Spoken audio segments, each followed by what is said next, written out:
बगल वाले व्यक्ति का 2 मंजिल घर क्यों बना है? मेरा 1 मंजिल और इसका 2 मंजिल क्यों बना है ना? उसे यही परेशानी है।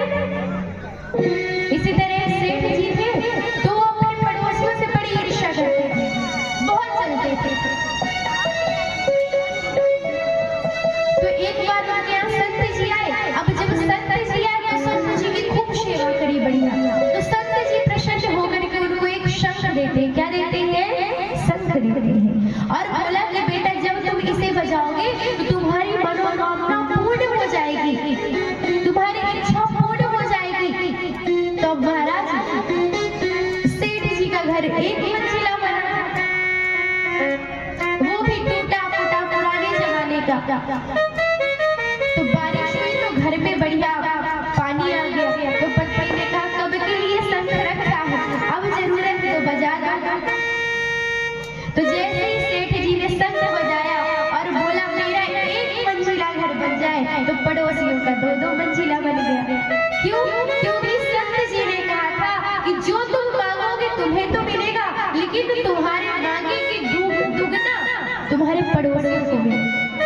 और वो सेठ जी जलते थे।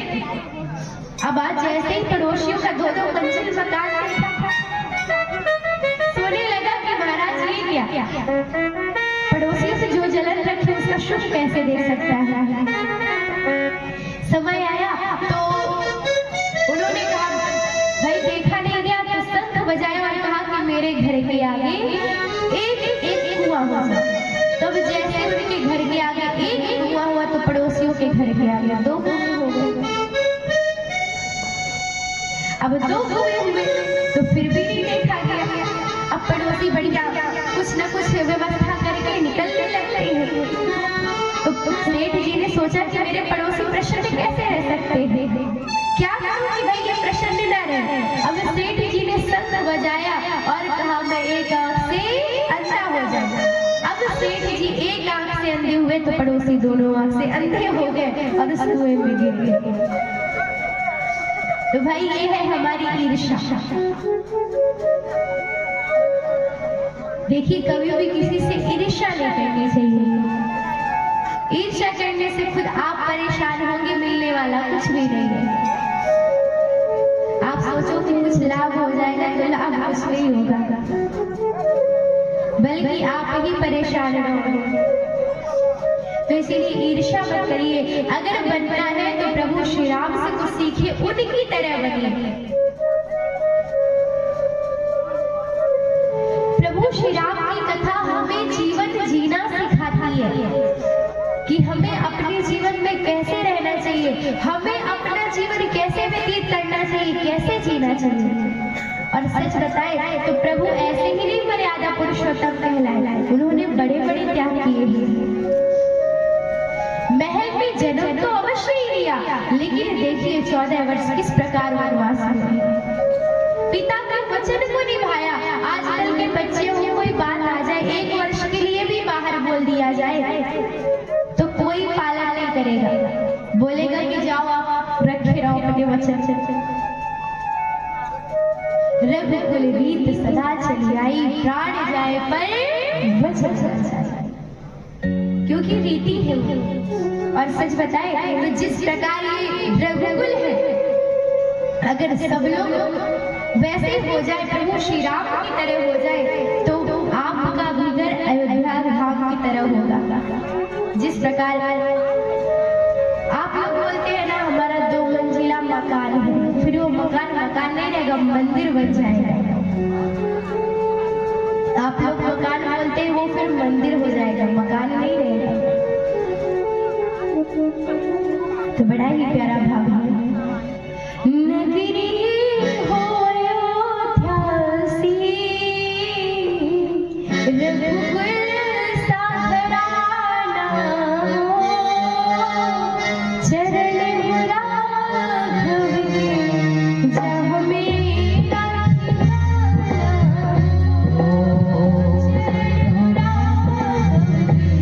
जहाँ में राखी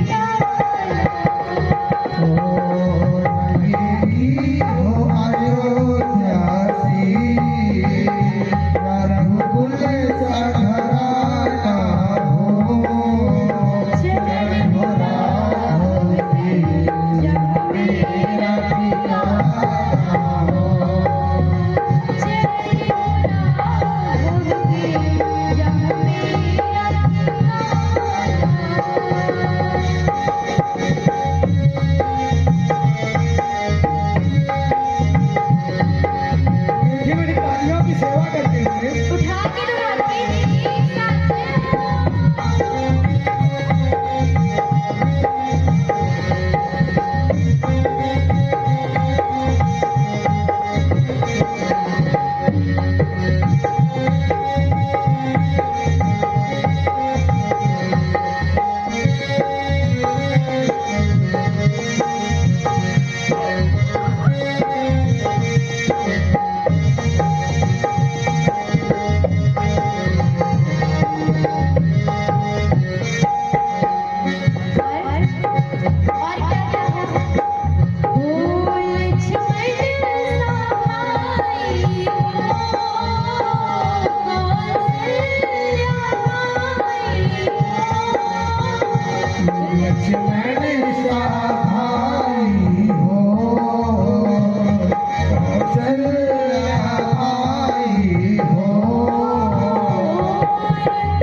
नगरी हो और प्रभु श्री राम जैसा उनके घर का आचरण रहे। तो कौन कौन चाहता है?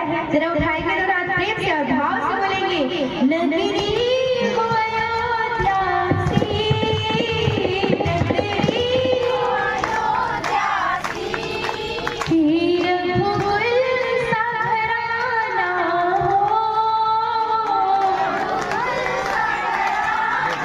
अच्छा अभी कुछ लोग गा रहे हैं, कुछ लोग नहीं गा रहे हैं ना।